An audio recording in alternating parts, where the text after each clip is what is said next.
น้องวันนี้เหนื่อยไหมทำงานเยอะเลยเนอะน้องวันนี้เหนื่อยไหมทำงานเยอะเลยเนอะ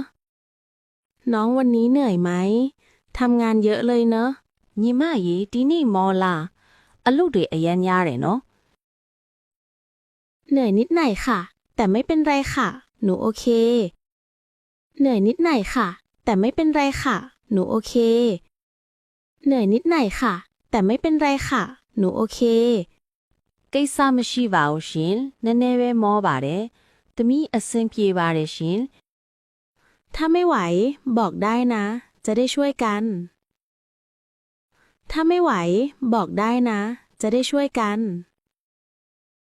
ถ้าไม่ไหวบอกได้นะ จะได้ช่วยกัน တကယ်လို့မနိုင်ရင်ပြောလို့ရတယ်နော်ဝိုင်းဝန်းလုပ်ကြတာပေါ့